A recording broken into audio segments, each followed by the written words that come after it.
Welcome. We have a custom-tailored deep dive lined up just for you today. Yeah, a really fascinating one. Definitely. Our mission today is to look at the rule book of the rulemakers. We are going to explore exactly how the United States Senate polices its own behavior. Right, who actually gets to make those calls and how the entire system is, structurally engineered behind closed doors. It's a subject that you might assume is highly visible and straightforward. But it's not. There is a very specific, carefully guarded architecture to this process that operates entirely differently from the rest of the federal government. And to understand that architecture, we're relying on a single comprehensive source today. We're pulling from the Wikipedia article dedicated entirely to the United States Senate Select Committee on Ethics. And it is packed with some surprisingly fascinating structural details that really defy how Washington normally works. It really does.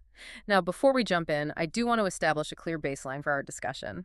Politics can be a highly charged subject. Oh, absolutely. And the environment right now is especially noisy. Right. So our goal for you today is strictly educational. Neither of us will be taking any political sides. None at all. We are impartially reporting the factual structure, the rules, and the historical rosters contained in our source text, just to help you cut through that partisan noise and understand the raw mechanics of government. Because the focus here is entirely on the machinery. We're looking at the blueprint of how the highest legislative body in the country holds itself accountable, regardless of which party is in power. Or what the political climate looks like outside the building. Okay, let's unpack this. I want you to picture the Hart Senate office building in Washington, D.C. You walk the halls, you find room 220, and you're looking at the meeting place for the Senate Select Committee on Ethics. But the most defining characteristic of this room isn't where it's located. No, it's the incredibly strict, uncompromising limitation on who is allowed to sit at the table. Pursuant to Senate Rule 25, this committee is limited to exactly 6 members. Right. Not an expansive panel of 20, not a subcommittee of 5, exactly 6. What's fascinating here is that this specific committee is a total anomaly in how those 6 seats are divided. Yeah, because if you look at almost every other congressional committee, Judiciary, Finance, Armed Services. The breakdown of members always reflects the broader balance of power in the Senate. Exactly. If one party wins a majority of the chamber, they hold a proportional majority on the committees, which allows them to advance their agenda. But Senate rules mandate that the Ethics Committee must be evenly divided between the Democrats and the Republicans, 3 and 3. No matter who controls the Senate as a whole. That perfect 50-50 split is a massive structural twist. It means that even if a political party just won a historic landslide election and controls, say, 65 seats in the chamber, they still do not get to dominate the Ethics Committee. They walk into room 220, and they only get 3 seats. which fundamentally alters the power dynamics of the room. It really does. Yeah. We need to look at the real-world implication of that 50-50 blueprint, because the committee is perfectly balanced, and because parliamentary procedure dictates that a majority vote is required to take any official action. This structure effectively grants a silent veto power to either party. Yes. I mean, to put it in perspective for you, it's almost like a jury where half the members are chosen by the plaintiff and half are chosen by the defense. That is a great way to think about it. If a vote ties 3-3, the motion just fails. There is no tiebreaker. So if the 3 members of one party decide to vote together as a unified bloc, they can stop any investigation, halt any subpoena, or block any sanction dead in its tracks. A tie vote means no action is taken, period. This totally moves us away from the idea of a majority simply imposing its will on a minority. Right. If a Republican senator is being scrutinized for a potential violation, the 3 Republican members of the committee can veto any disciplinary action. And conversely, if a Democratic senator is under the microscope, the 3 Democratic members hold that exact same veto power. It requires a level of consensus that you rarely see mandated in modern politics. It's a structural guarantee of mutually assured survival, or at least mutual agreement before any punishment is handed down. The system is intentionally designed so that the majority party cannot use the Ethics Committee as a partisan weapon to continuously investigate and harass the minority party. You can't ram an investigation through room 220 without convincing at least one member of the opposing party to cross the aisle and vote with you. Which brings us to the leadership quirks of this committee. Right, because you have this forced even split but you still need someone to actually run the meetings and hold the gavel. The text points out that the chair of the committee does always come from the majority party of the Senate. But the title given to the leader of the minority party on this committee is highly irregular. It is. In standard congressional committees, the top member of the minority party is called the ranking member. But on the Ethics Committee, they are officially titled the Vice Chair. And that is not just a semantic difference. Words carry massive institutional weight in Washington. They really do. The title ranking member inherently implies a subordinate role. Right. It signifies someone who leads the opposition, who voices dissent, but who ultimately does not share the gavel or the primary authority. Whereas vice chair implies a partnership. Exactly. It reinforces that 50-50 structural reality. It signals to the public, and more importantly to the rest of the Senate, that this is not a standard majority rules operation where the minority just gets to read opening statements and then gets outvoted. It elevates the minority leader of the committee to a co-managerial status. The chair might set the schedule, but the vice chair is recognized as an equal partner in the execution of the committee's duties. Let's look at how that actually plays out in reality by examining the current active roster for the 119th Congress. It gives you a perfect snapshot of this dynamic. For the majority bloc, which currently belongs to the Republicans, the chair is James Lankford of Oklahoma, and he is joined by Jim Risch of Idaho and Deb Fisher of Nebraska. And on the minority side, the Democrats, the vice chair, is Chris Coons of Delaware, joined by Brian Schatz of Hawaii and Gene Shaheen of New Hampshire. That is your exact 3-to-3 split operating in the wild. 3 Republicans, 3 Democrats, balancing each other out, holding that mathematical veto power over the proceedings. Here's where it gets really interesting. If you look back at the rosters to the 117th Congress, you see a fascinating interpersonal dynamic between the two men currently leading the committee. Yeah, this is a great detail from the source. During the 117th Congress, the Democrats held the majority in the Senate. And the roster for that session showed Chris Coons holding the gavel as the chair and James Lankford serving as the vice chair. And now in the 119th Congress, because the balance of power in the broader chamber shifted to the Republicans, Coons and Lankford simply swapped seats. Lankford took the gavel as chair, and Coons slid right into the vice chair role. Think about the psychological impact of that arrangement. You have the exact same 2 individuals at the top, trading the title of chair and vice chair back and forth, depending entirely on the political winds of the midterm elections. It forces a highly functional working relationship. It has to. If you are the chair, you are acutely aware that in 2 or 4 years, the person sitting next to you as vice chair might be the one holding the gavel. It prevents the kind of scorched earth partisanship you see in other committees. You simply do not burn bridges with the vice chair when you know the mathematical reality of Senate elections means they might be your boss in the very next Congress. The structure essentially enforces civility and cooperation. And that deep intertwining of relationships sets up the history of how this committee actually came into existence. Because it hasn't always operated as the well-oiled, title-swapping machine we see with Lankford and Coons today. No, it hasn't. If we connect this to the bigger picture, we have to travel back to the mid-1960s to contextualize its evolution. The Ethics Committee was not originally called the Ethics Committee. The historical data shows it was first convened during the 89th Congress, which spanned from 1965 to 1966. Its original name was the Senate Select Committee on Standards and Conduct. Standards and Conduct. It carries a very different tone than ethics. It really does. It sounds much more rigid, almost like a disciplinary board for a mid-century boarding school. It reflects the era it was born into. And the Senate placed it in the hands of John Stennis, who served as its very first chair. But that iteration, the Standards and Conduct era, lasted for just over a decade before undergoing a significant overhaul. Right. During the 95th Congress, the committee was replaced and rebranded. It officially reformed under its current name, the Senate Select Committee on Ethics, on February 2, 1977. And Adlai Stevenson III stepped into the role as the first chair of this newly minted, modernized committee. Which brings us to a really compelling pattern in the historical records. When you review the list of people who have chaired this committee from its inception in 1965 to the present day, it reads like a roster of immense institutional power.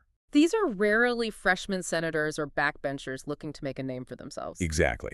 The individuals chosen to lead this committee are established heavy hitters who already wield significant quiet influence across the chamber.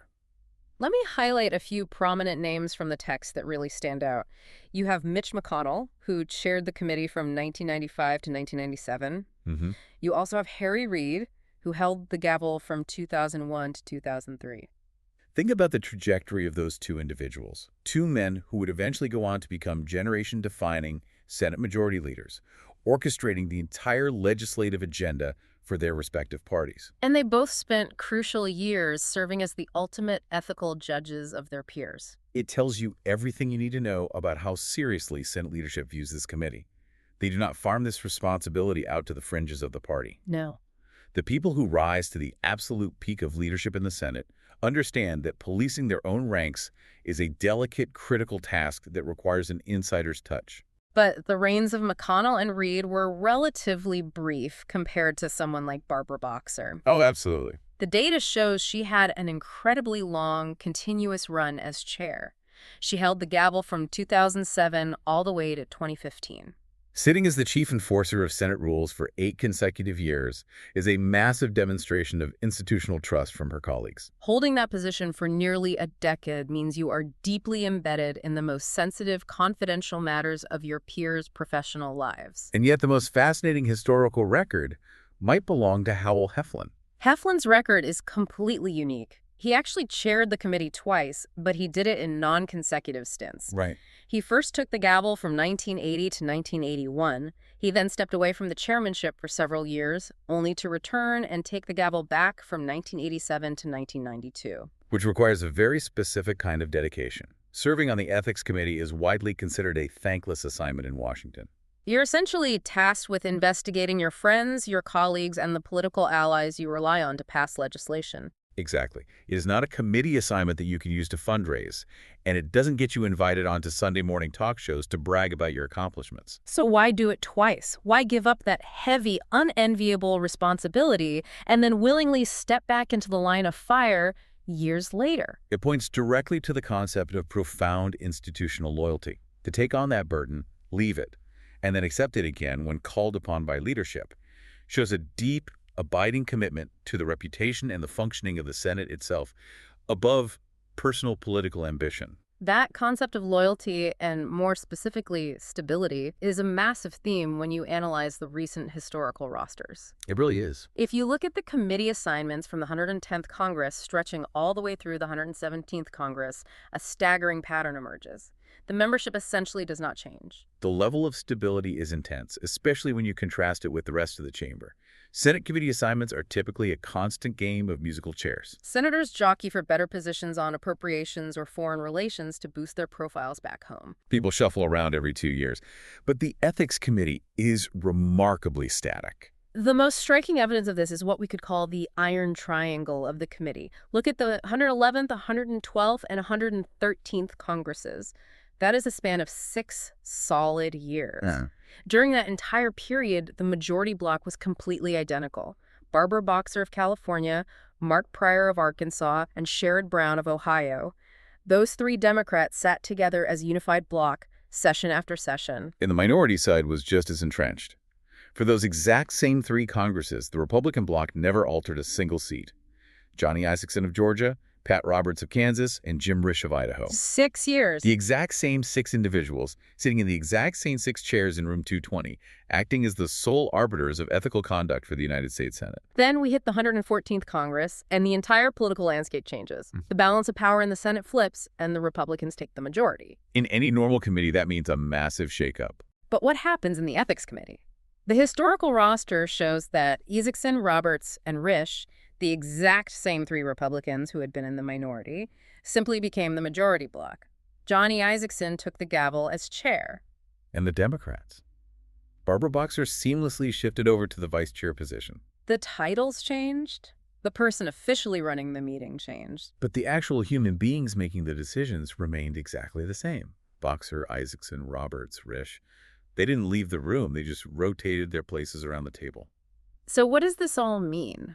For you, as someone trying to understand the mechanical reality of government, it means recognizing that the people judging the ethics of the Senate are not an independent third-party watchdog brought in from the outside.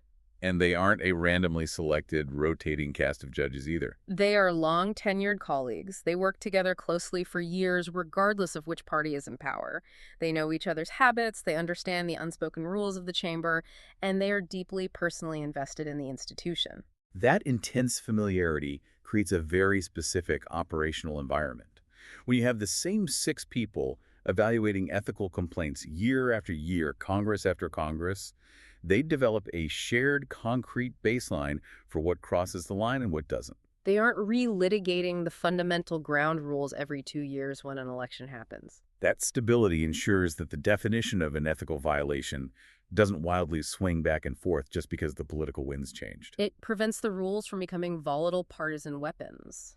The standard remains the standard because the people enforcing it remain the same. But it also means that the enforcement of those rules is kept entirely in the hands of the ultimate insiders. You are relying on the most entrenched members of the club to police the club itself. Let's pull all of this together and distill the key takeaways from the structural map we've explored today. Sounds good.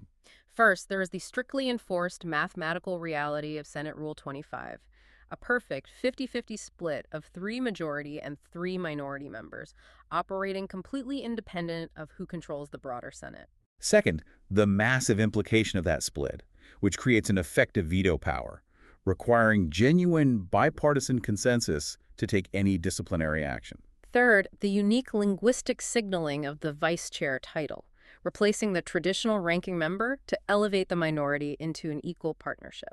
And finally, the deep history of stability among its members, from its origins as the Standards and Conduct Committee under John Stennis in 1965, to the long-serving, title-swapping partnerships of people like Boxer, Isaacson, Coons, and Langford.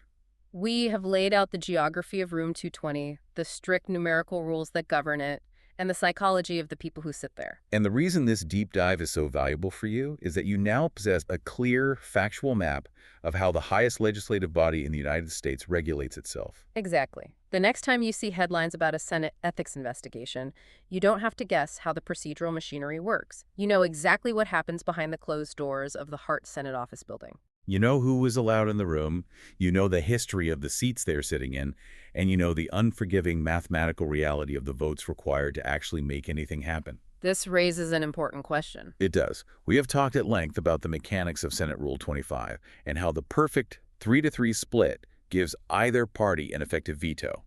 The question is, does this specific structure guarantee that only truly undeniable, universally agreed upon ethical violations get addressed, thereby protecting the institution from frivolous partisan witch hunts? Or does it create a system perfectly engineered for gridlock, where political parties can simply use their 3 votes to veto any disciplinary action against their own members, effectively shielding them from consequence?